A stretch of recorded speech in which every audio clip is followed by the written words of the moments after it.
is the concept and practice of bringing out the consciousness that one has as a subject. In simpler words, every individual who is nothing else but the epitome of consciousness in a singular form, he brings out his consciousness from his body and breaks the barrier so that it can start entering into the universe of objects. The objective universe is manifestation of Maya or Shakti. So calling the centralized powers of or the Shakti of the feminine power of Lord Shiva through the technique of meditation with the help of geometric sketches representing the power centers in the universe. In short, getting the entire universe on a small piece of wood or metal in the form of a sketch with specific connotation for each figure that is geometrically used, which is called Yantra. Then by invoking some sound syllables of utmost purity called mantra, the entire power that is existing in the universe in the form of Shakti or a Devata, from the lowest to the highest, is brought or invoked in the Yantra. This in entirety is called Tantra. The Tantras are again divided into Agama and Nigama. The texts or the scriptures of Tantra in which Lord Shiva is answering the questions of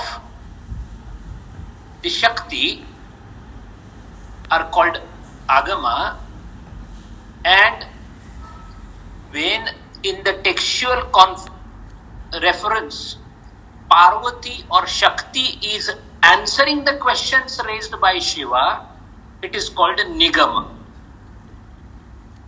The scriptures that are available for Tantra have developed over a period of time, right from Vedic time onwards till recently. They are called Agama, Nigama, Samhita, Yamala, Damar, and Bauddha Granthas of Vajrayana. These are the textual repository of all the Tantra that is available for us to read. Of this, Shaiva Agama, they are 28 in number. Vishnu Agama, that is Vishnu Tantra, they are 108 in number. And Shakta Agama are 64 in number. No need to remember the number, but it is important to remember that the Tantra sadhana can either take Lord Shiva as the ultimate deity and it becomes Shaiva Siddhanta. It can take Vishnu, Bhagavan Vishnu as the ultimate deity, it becomes Vishnu Tantra. And when only and only feminine aspect of the Shakti is worshipped with Mahamaya or Tripura Sundari or Raja Rajeshwari as the ultimate deity, it is called Shakta Tantra. The word Tantra unnecessarily creates fear in our mind. If I say Dakshinatya Vaishnava Sampradaya, Gaudiya or Bengal Vaishnava Sampradaya, then it is okay for us. It doesn't create any fear in the mind. Factually speaking, these are nothing else but Tantra Sampradaya. We cannot forget that the temples, the mantras, the archana, puja, Shodashopchara puja is all Tantra. Remember, in Vedic period, there were no temples. Each household had Vedika, where on the Vedi, on the place where the yajnas were conducted as per the Sautra Sutra or Grahya Sutra or whichever Sutra was expected at that point of time. By arranging the ishtikas, the bricks, in a particular manner, the yajna was conducted, the yaga was conducted. This was the only worship the Vedic people did. After the decline of Vedic period, which today we see hardly any yajna happening unless it is conducted for special occasion, the places of worship were shifted to specialized location called Tirtha Kshetra, where a temple was erected. It was erected with a particular geometry in the mind. So Sthapatya Shastra of temple was developed, but all these developments, including the way we do the puja, is developed by none else than the Tantra itself. In the Tantra, again, depending upon what kind of Tantra is employed, it is also called as Dakshina Marga, Vama Marga, Madhyama Marga. Commonly we consider Vama Marga means, Vama means bad or left-handed. The meaning of Vama Marga in Tantra is not left-handed. Vama means to return. We all know a word called Vamana. Vamana is vomiting. Returned. The gastric contents are returned back. Vamana. Vama is to return. Returning to the ultimate union of Shakti and Shiva is Vama Marga. So Dakshina Marga, Vama Marga, Madhyama Marga is also a kind of classification. The Shiva Agama or Shaiva Agama, where in Tantra, Shaiva Tantra, Shiva is taken as the ultimate deity, is very close to the Advaita philosophy. But this Shaiva Tantra again got developed over a period of time and got divided into many branches. There is a lot of confusion in mind of a common Indian person, or perhaps all of us, about what is the Kapalika Tantra, what is Kaula, what is Kashmiri Shaivism, what is Aghora sect, what is Bhairava, what is Kula, what is Kula Kubja, Maharnava Tantra. All this confuses a lot. There is no need to have any confusion. Those who follow Tantra philosophy, keeping Shiva as the ultimate deity, and by praying and worshipping Shakti, they intend to have a milan with Shiva, are all called Shaiva Tantra. Shaiva Tantra is divided into Pashupata Tantra. Pashupata Tantra because we all are considered as, all created beings are considered as Pashu, and he is the Pati. Shiva is called Pati, so he is called Pashupati. And Pashu means not animal. Again, by Sanskrit meaning, Pashu means that which is bound by the rope. Since we are all bound by the vasanas and we are bound to the samsara, we are all Pashus. So Pashupat is one branch of Shaiva Siddhanta or a Shaiva Tantra, and the modern Lingayat community in Karnataka happens to come from this Pashupata branch of Shaiva Tantra. Second of them is called Kapalika. Kapala means this part or skull. Although we call it as a brow or forehead, Kapala means skull. Kapalika means the one who takes skull in his hand. They all beg the alms with the skull in the hand. And this Kapalika again has different sects, of which one of them is called Aghora, Maithun, but then their number is very, very small. It is definitely not a vulgar religion. It is definitely a way to reach to Shiva, but the rules regarding that are extremely strict. They are always confidential, and there is no way you can become a Aghora or a Kapalik unless you are ordained or unless you have taken a Diksha from a Guru. So in the Kapalikas, there are also two more branches which are commonly, we all must have heard. One is called Kula or Kaula, another is called Trika. This Kaula is nothing else but the Kashmiri Shaivism that we have. Shiva Upasana in Kashmir was at its peak during the 9th, 10th, 7th, 8th, 9th, 10th, 11th century, one of the prominent Tantra philosopher called Abhinava Gupta, who wrote Vijnana Bhairava. Vijnana Bhairava Tantra was written by Abhinava Gupta. So Kashmir Shaiva Siddhant is a branch of Shaiva Tantra only. So Kaula, Kularnava or Kaula or Kularnava, Kuleshwari or Kubja, then Trika, then Kapalika, then Aghora. These are all subsects of Shaiva Tantra.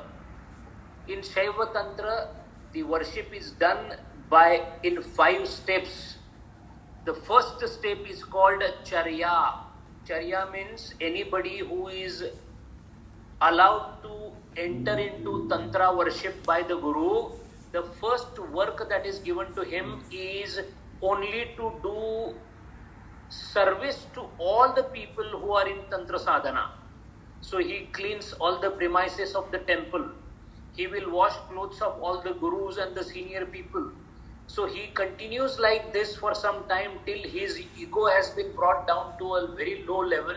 And there are many people who enter in Tantra sadhana just because they want to make money or want to have some powers. Such disciples are completely shunned in such sadhanas. They are not encouraged.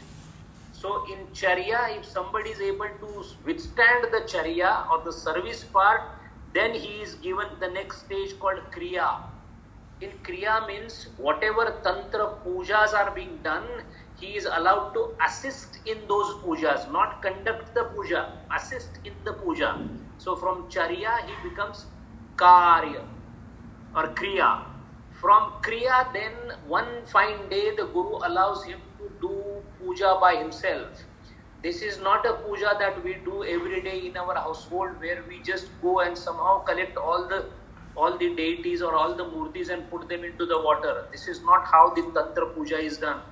Tantra puja is always a Siddha puja.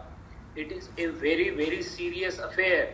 Unless the one who is performing has already reached to a particular level of concentration or ekagrata, the puja cannot happen. So that is why at the third stage, it is called Asana Yoga, where he becomes asanastha, and then with that asana, when he becomes asanastha, he is supposed to be asanastha because then he becomes qualified to do prana pratishtha. Prana pratishtha is a peculiar exercise through the pranayama to bring out from the Shishumna the prana and take it out from the ida, nostril, and put it into the yantra that is there so that the pranas of yours are established as deity in the yantra. After the worship is over, again the pranas are taken back into your body with the help of left nostril or the Pingala Nadi, and that is when the puja ends. It is a very serious affair. So Yoga Asanam is done. After the Yoga Asanam, once you are sure that the body and the mind is at the purest possible state and the Prana Pratisthapana has happened on the Yantra, then through the mantra invocation, the Devis are called into the mantra, and those Devis who have arrived after the invocation on the Yantra are then slowly taken and implanted into the body at various places so that you get the same power, same Shakti as those Devatas that you have invoked. The art of putting those Devatas into the physical aspect of our body by touching certain parts of body through a gesture or a mudra is called Nyasa. Nyasa is establishment of the feminine creative power of the world called Shakti in the form of Devata after they are invoked into the Yantra, then implanted into the various parts of body. These mudras are very critical and nyasas are also very critical. When you get the Devi, you are supposed to get it in a particular mudra. The Urja, the Shakti, then becomes so. You create a Vahana for the Shakti And then that Vahana, once the Devi has become Arudha, has established in your mudra, then those mudras are taken into Nyasa, and at those points Devi is supposed to enter your body. In other words, you are getting divinized. Such a divinization starts with the lower devatas. As the practice goes further and the ekagrata goes to a different level, then higher and higher devatas can be propitiated, and ultimately Tripura Sundari Raj Rajeshwari Mahamaya can come after the invocation, which is supposed to be the ending part of the Tantra sadhana. When you yourself become Mahamaya, at that expanse of power within you, you become Ek Swarupa with Adi Shakti, and then you are entitled to be one with Shiva. That is called Shiva Shakti Milana. This was practiced in South India a great extent, more by the Tamil saints, which are called as Shaiva Santa or Nainars. The great Shaiva Sant of Tamil Nadu, the Appar Sundarar, Jnana Sambandar, Manikya Vachadar, these are all one of the excellent Shaiva Tantra Siddhas. When you perform the sadhana of Tantra, you are a sadhaka, and when you become accomplished in it, you are called Siddha.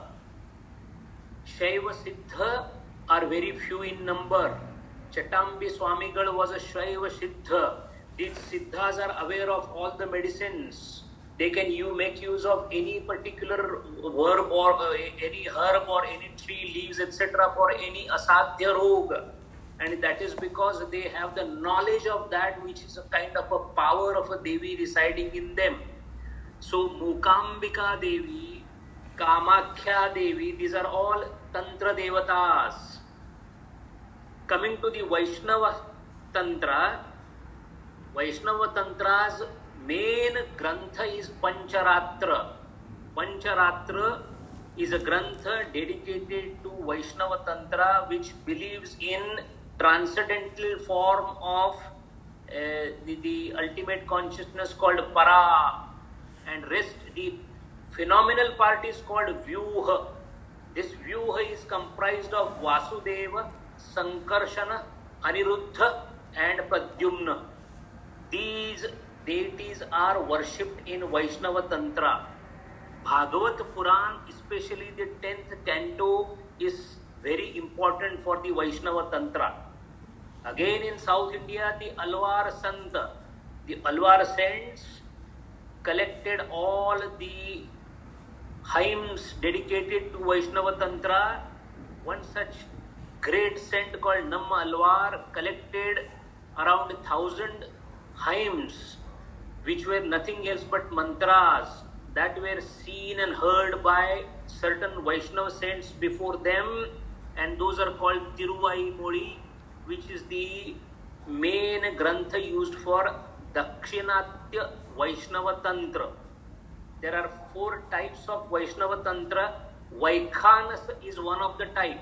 Very few of us know or may not be knowing that the famous Tirupati Balaji is the deity of Vaikhanasa Vaishnava Tantra. Similarly, you have Pancharatra, Pratisthasara and Vijnana Lalita. There are 4 types of Vaishnava Tantras. One of the Vaishnava Tantra that developed in Bengal is called Sahajamarg or Sahajiya. Now that is popular in Bengal, Assam, Meghalaya, Manipur, in that area. I'm sure you must have heard of a song called Baul song. Bauls are nothing else but the Vaishnava songs of this particular Sahajiya sect. So Shaiva Tantra, Vaishnava Tantra, and then Shakta Tantra. The Shakta Tantra, the deity for Shakta Tantra is not Shiva, not Vishnu, but only Devi. So any Tantra in which only Devi is worshipped and no Shiva and Vishnu is there is called Shakta or Shakti Pujaka Shakta Tantra. It is also called Matru Devi Tantra. These are 3 main tantras that are practiced everywhere. Mata Vaishno Devi, Shakta Tantra. Navaratri that we do, Shakta Tantra. All the Devis, when we go to the Pitham or Kshetra, they are Shakta Tantra. Other than these three major Tantra systems, there is also two more which are not much known. One is called Yamala, Yamala Tantra. Yamala means couple. It's a very, very secretive Tantra. There are very few followers, but it is a very powerful Tantra tradition. In this, there are 84 Bhairavas. Bhairavas are the manifestation of Shiva assisting the Shakti. So Bhairava and Bhairavi, the female counterpart. So these 84 Bhairavas, which are made into invocation in this particular Yamala Tantra, and then they come to assist you in slowly taking you towards Lord Shiva. Now, Bhiru means fearsome. Bhairava means one which is fearsome. Now, this Bhairava, we sometimes may get a feel that who knows whether the Bhairava is there or not. Just for the information, let it be mentioned that when Swami Vivekananda was doing his austerities and tapasya in Panchavati, Ramakrishna Paramahamsa used to go in between to check when he was deep in the state of meditation in the night. And many a times he observed that there are two Bhairavas standing with their khadga right on the side of Swami Vivekananda, because whenever anybody does a Shiva Aradhana, Bhairavas are always present. Bhairava is the one who protects Shiva Upasaka. So that means nobody in the world can dare to do any wrong with the one who is devoted to Shiva.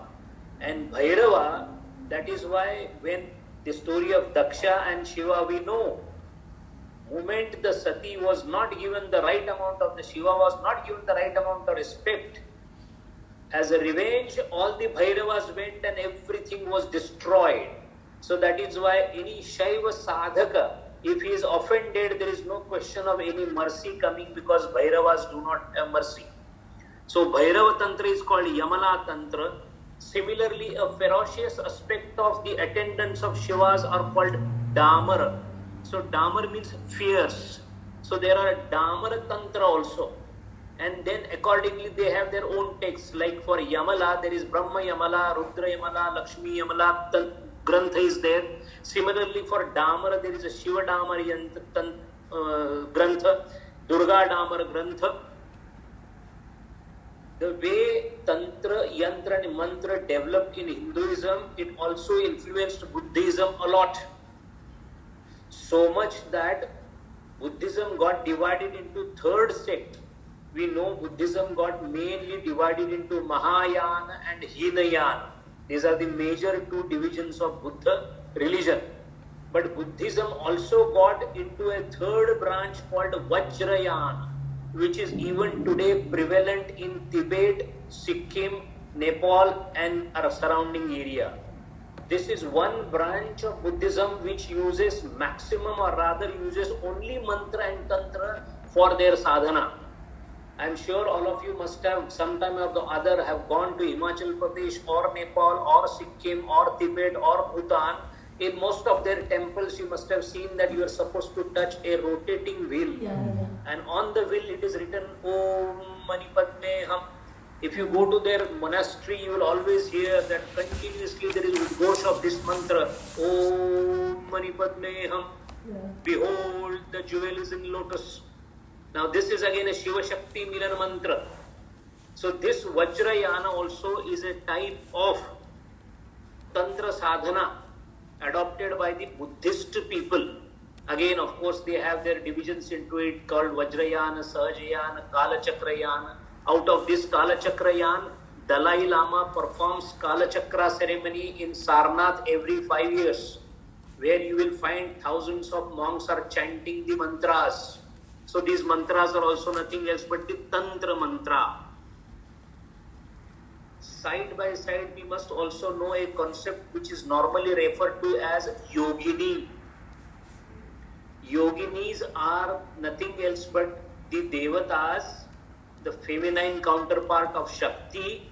They are from smaller to higher stature, and there are as many as 64 yoginis are there. The yoginis can be kshetraja. Kshetraja means they are famous in particular kshetra.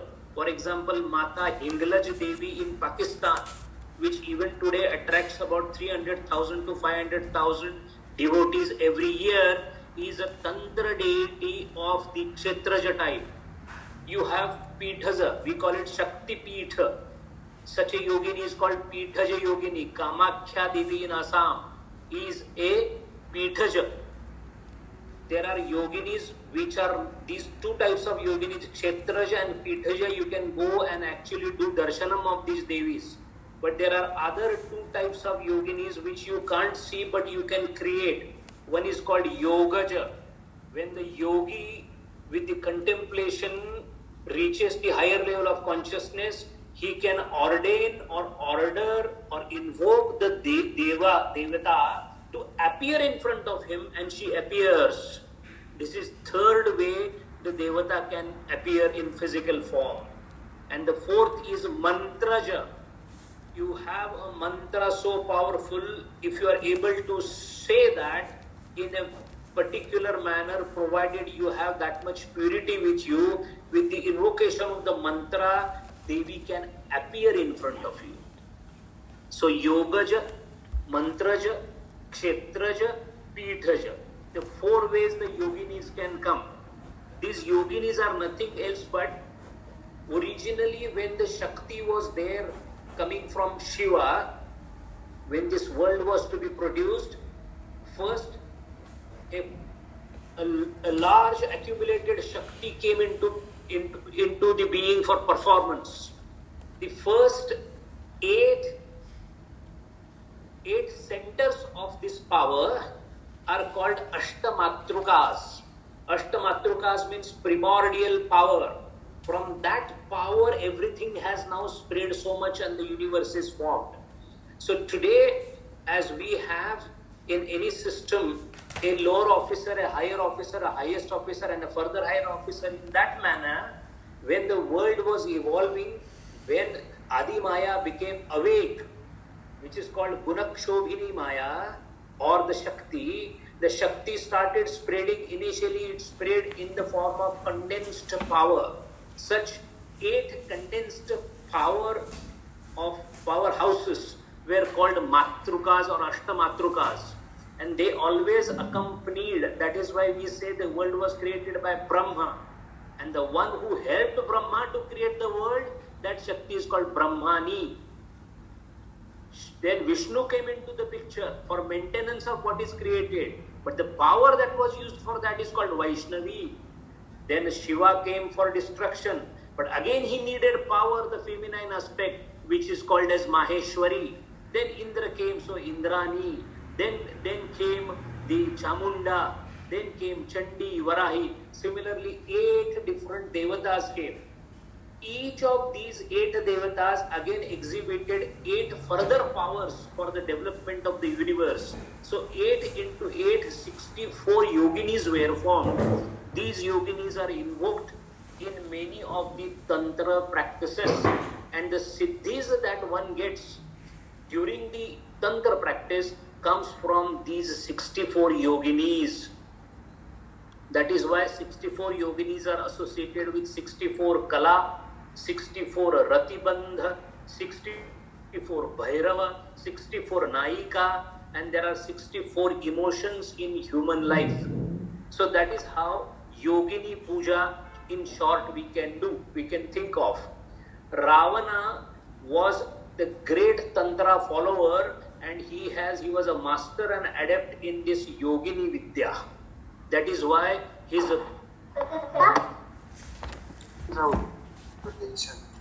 Tamil Siddha area, we come across Siddha.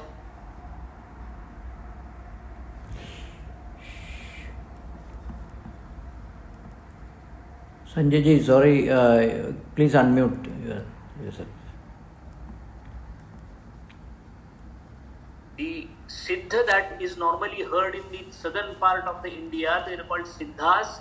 They are the adept in Tantra practices. So that is why we have different types of Tantra, Tantra, Mantra and Yantra, depending upon who is the propitiating deity. This is being told in the shortest possible manner because Tantra study itself is a vast literature. Now it is that we have seen the Tantra, we can now go towards what is Yantra. Imagine yourself as the creator of the world, just for the sake of imagination.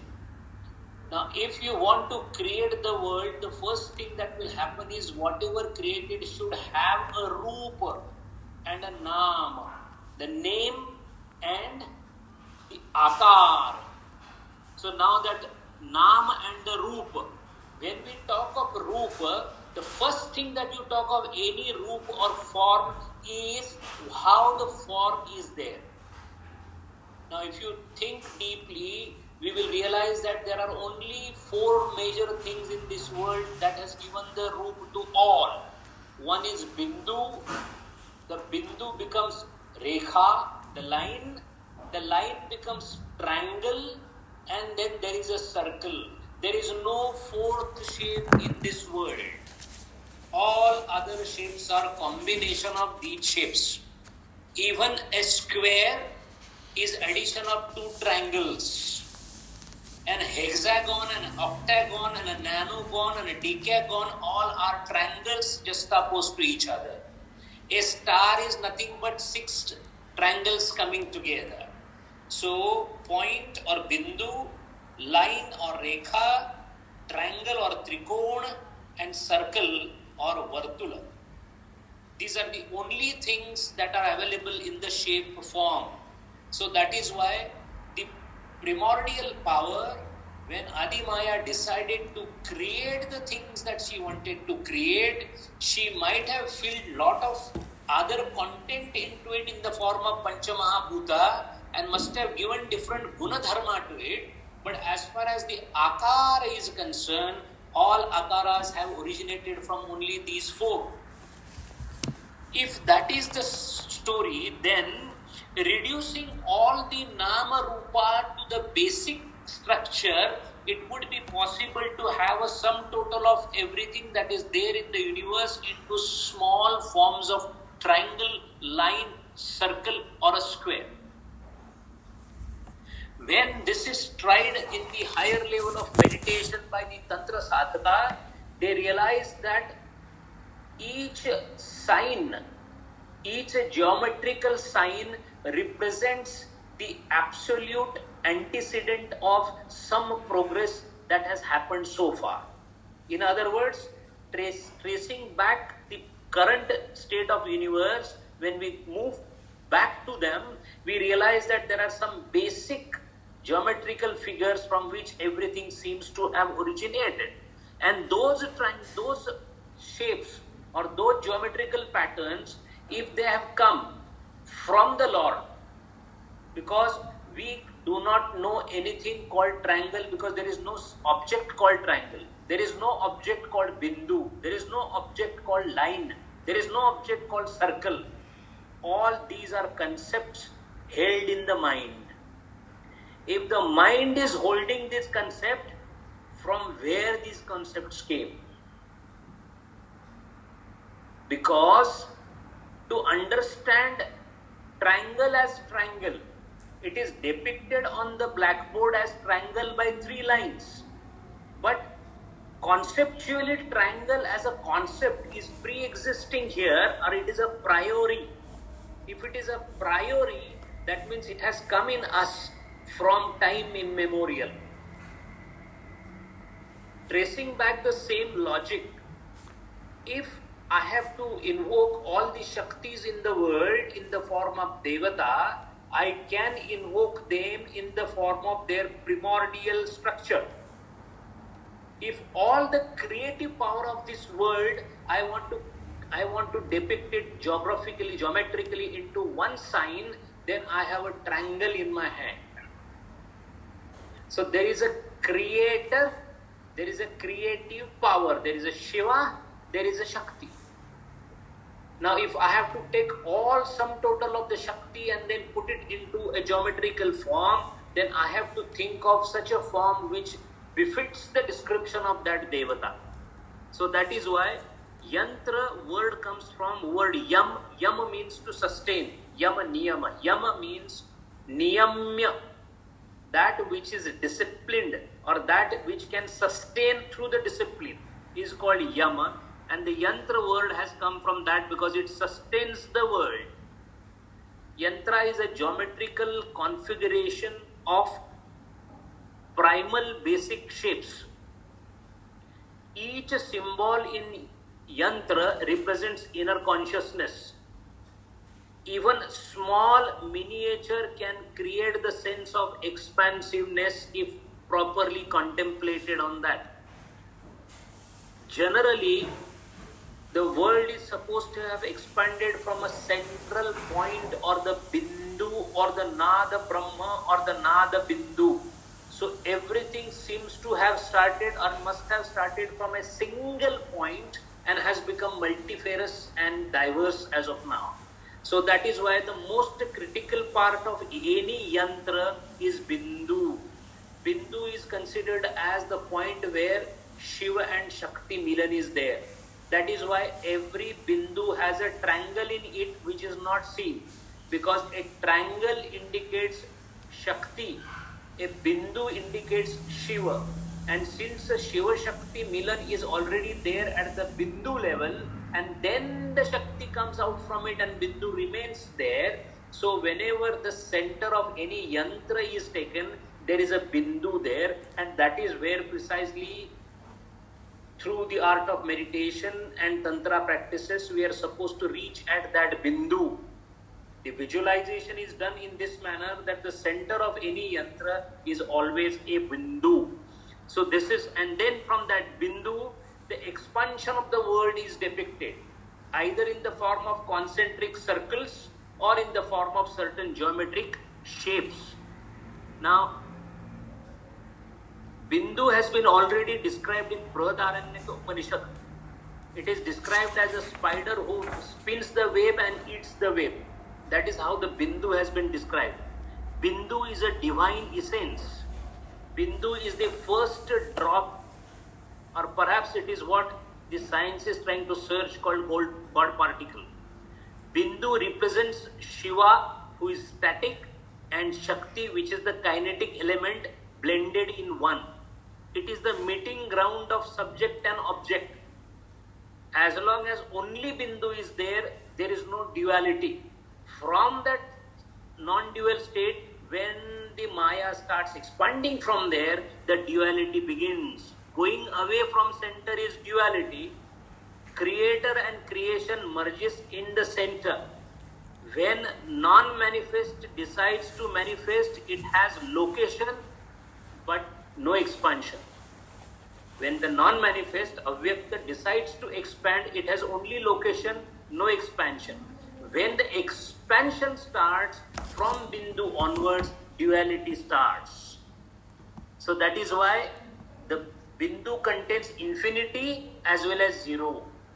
It is a curious combination of zero and infinity. Zero, when it is not expanding, that means when the Maya has not created the world. Infinity, when the Maya is already in action. That is why the Bindu evolves in line, and that line then forms a trikona.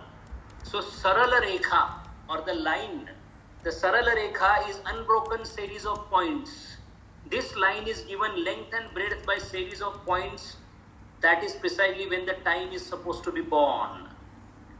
Since lines can progress to infinity, so does the time can progress to infinity. The point, when it expands on either side, the Sarala Rekha or the line is formed. Formation of line in Yantra indicates time. And as long as the line is there, the time will be there. Time is there, that means relative existence is there, duality is there. That is why in the Yantra, we go from the line, triangle, circles, inside to the point called Bindu. Going to the Bindu means the line is over, time is over, you have become transcendental. The third figure used in Yantra is called Trikona. This is a first closed figure in the Yantra. Bindu is not a closed figure. Line or Rekha is not a closed figure. Trikona is the closed figure with having 3 lines in time. This is called creation because it creates 3 sides of the creation. The creation, the preservation and the dissolution. Sattva, Rajasa, Tamasa. Past, present, future. Ida, Pingala, Sushumna.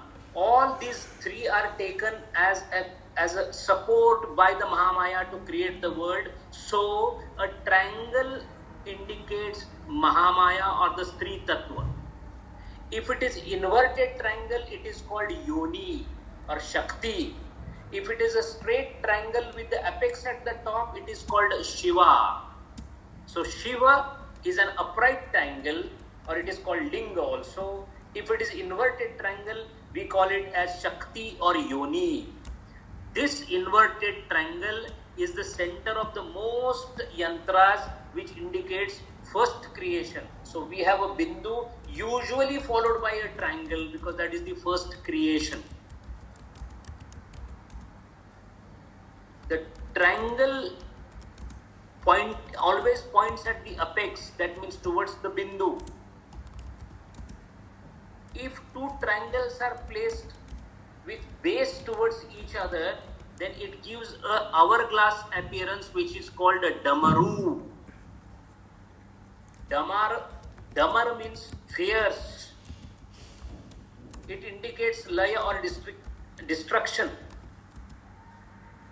In majority of mantras, lotus petals are used. Lotus petal in a yantra indicates purity and it indicates transcendence, transcendental appearance of Shiva. A circle indicates expansion or manifestation happening over and over again. Larger the number of circles, the outer is the highest, latest manifestation, while the smallest circle or the most inside circle is considered to be the most previous manifestation of Maya. The square indicates directions or disha, dik. And that is why octagram, if it is there in the mantra, it indicates ashtadisha. If the square is there, then it indicates chaturdisha. Incidentally, all the yantras are usually closed at the end or the outside by a square, and there are gaps into the outermost lines which are called as gates. These are the gates for the yantra. Now these gates are meant for either going out or coming in.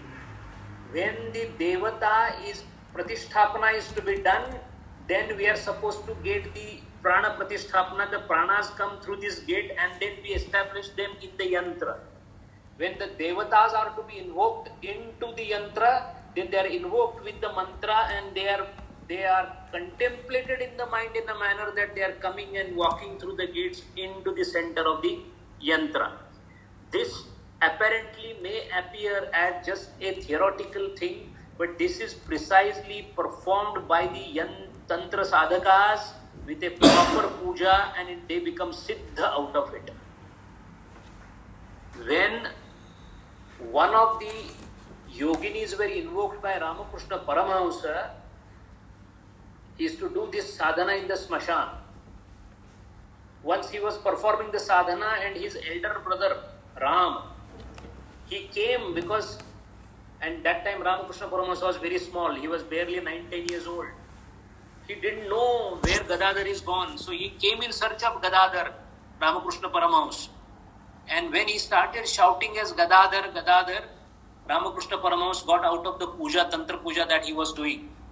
He of course came back and then told his elder brother that, Dada, when I am outside, I am in the puja, and in this puja I don't want you to come there because you cannot withstand the vision, what is happening there. Because when I perform the Tantra sadhana, about 100 jackals come right behind me and around me, because jackal is the vahana of that Devi. Most of the Devis have some or the other vahana, from the pakshi or the bird to the fiercest animal, and they all come because their devata is coming there and she is propitiated, which Ramakrishna Paramahamsa was adept at. With this, it would be now easier for us to understand one yantra. There are many yantras dedicated to many devatas, but one yantra which has been worshipped by none else than Shankaracharya. One yantra that perhaps is there in your house or anybody's house, you must have seen it, either engraved in the copper plate, golden plate, silver or wood or in marble, and that is always an enigma for us because we do the puja of that yantra without understanding what that yantra is, and that yantra is called Sri Vidya Yantra. So Sri Vidya Yantra is described in Lalita Sahasranam. It is a Shakta Vidya. It is from the Shakta Tantra. And in the shloka of Lalita Sahasranam 226, 27 and 28, this talks about the Mahatantra or the Tantra that we are now trying to describe. It's a very ancient Vidya. Sri Vidya is called very ancient Vidya. Sri Vidya was performed by Shankaracharya. Not only that, almost in all the Shankaracharya Pithams, he established Sri Yantra at all the deities wherever they are there. Even in Kanchipuram, if we go, there is a Sri Yantra there which is worshipped every day. Now this Sri Vidya can be worshipped in two manners. One is called Srushti Krama, one is called Samvara Krama. So that means Srushti Krama, you start propitiating the Tripura Sundari from the process of creation, starting from the Bindu, and extract all other goddesses one by one and put them in their respective place in the yantra.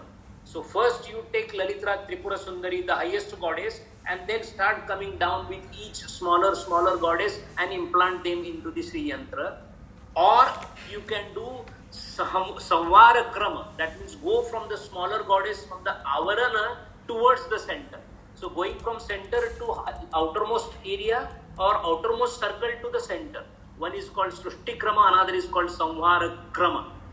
If you do Srushti Krama Sadhana correctly, then what happens? You get prosperity or Ichha Phala. You become Anabhishekta Samrat of this universe. Whatever you want, you will get it. All siddhis come to you in Srushti Krama. If you go by Samvara Krama, then you do not get any siddhi, but you get complete freedom from the bondage, that is mukti. So these are two different ways how it can be done. The yantra is a model of universe which is called Sri Chakra or Sri Nagara. It is also called Sri Nagara. It is supposed to have 9 avaranas. If you look at the Sri Yantra, there are 9 levels of evolution. Each level there is a Devi. So there are 9 major devatas into 9 circles in that particular yantra. That is why it is also called as Navayoni Mantra. It has 9 interlocking triangles. 4 triangles are Urdhva, and Urdhva triangle means Shiva. It has 5 Adho means Yoni, that means Shakti triangles. If it is done on a plain paper or a plain metal sheet, that means if it is one dimensional, then it is called as Bhustara. Sometimes there is a rays given to the metal so that it appears 3-dimensional. It is called as Meru Prastara.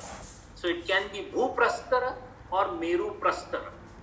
In this, there are outer 3 circles which indicate Srushti Chakra. Middle 3 circles they indicate Sthiti Chakra, and the outer 3 chakra are called Laya Chakra or Samvara Chakra. 9 devatas are propitiated one by one. Outermost level you will find a square with a gate into it. There are 4 gates. The squares are 3 in number. After those squares you will find there are 2 levels. There are lotus petals. There are 16 petals and 8 petals respectively. Next to that there are 5 levels of triangles. Total 43 triangles are there, and a Bindu is also considered as triangle. So there are 44 triangles in Sri Yantra. Now each of these triangles have their own meaning. outer three concentric squares are called Trailokya Mohana. Now in this, each god don't go beyond, because all powers of the gods are only on Bhusthara. Trailokya Mohan means all the gods which are commanding the powers in the existing world. Beyond the first three lines, even gods doesn't have entry, because beyond three lines is not the Bhuloka. So first three lines indicates Bhuloka. So any propitiation done successfully of the first three shall give the powers to the sadhaka of the world. Now in this, while doing the puja, one has to do the mudra. Mudra is gestures or position of hand and fingers. The mudras are important because in Lalita Sahasranam, Tripura Sundari is called Dasha Mudra Samaratya. That means the one which can be propitiated by 10 mudras. Simply doing the hand gestures will not give results if it is done under the guidance of a guru.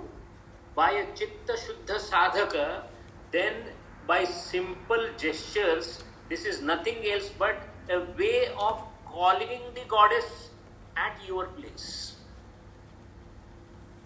We all know that most of the yogis and Gautam Buddha also, as well as our devatas, they always have a certain mudra, Abhaya Mudra, Jnana Mudra, Chin Mudra, all those mudras, Abhaya Mudra. When the Abhaya Mudra is done like this, the hand apparently feels what is it doing? It is just doing this mudra. But this mudra has a power to confer protection to the devotee against all kind of calamities. So there is, the mudra is just the frontal presentation of enormous power behind it. However, when we want to draw a tree, we will have to draw a tree on a piece of paper in a particular manner, and immediately we will say, oh, it is tree. So the actual tree is outside, but that tree is represented there. The currency note that we use is actually a piece of paper, but it suddenly gets dignified and has a value in it simply because it is backed up by the power. Similarly, mudra is the presentation of a Devi in a particular form so that it helps in invoking. If you have to call the Lord can be called by the name, or Lord can be called by the gestures. Lord can be thought to have entered my body, or I can implant the Lord in my body. These are highly esoteric things. Its physical meaning, if it is taken into account, it appears to be quite confusing. Somebody might say that it is absolutely a hoax. It is not. Had it been a hoax, Swami Vivekananda would not have taken special time from Chatambi Swamigal to discuss a particular mudra called Chin Mudra. And for discussion of that mudra, he went away from the crowd, and only two of them were talking for a couple of hours, because only two mantriks, two yantriks, two tantriks can understand what is the meaning of it. Similarly, invocation, when it is done with the help of mudra, and when yantra puja is done, the critical part of connecting you, the Adi Shakti and the yantra, the connecting link or the umbilical cord is mantra. So that is why what is critical is mantra. So also the criticalities of Tantra and Yantra, but the joining dua, the one that actually connects the three, is called mantra. So in short, what we have tried to see is what is Tantra, how many types of Tantras are there, generally as a broad line, and what is Yantra we tried to see. The detailing of the Yantra is pretty vast and huge. People devote their lifetime for certain sadhanas. We are just trying to get the glimpse of it so that we are aware of the background with which we should do the archana or the puja. Now, knowing Tantra and Yantra, we become qualified to know what the mantra is. So, what is the essence of mantra? What is the philosophy behind the mantra? Why the mantras are there? Why the pronunciation and the certain vibrations of the mantra are critical? What effect the mantra has on the frequencies in the body that produces that mantra and the surroundings that are around him? How mantra can compel something that is in unmanifested form to manifest. Bhagavan Shri Ram in the unmanifested form manifests for the sake of his bhakta simply because of the mantra. Of course, the one who recites the mantra has to be Hanuman for the Sri Ram Bhagavan to come. But what is the technique behind it? What is the philosophy behind the mantra? That would be the last session of our Yantra, Tantra and Mantra series. Hari Om. Om.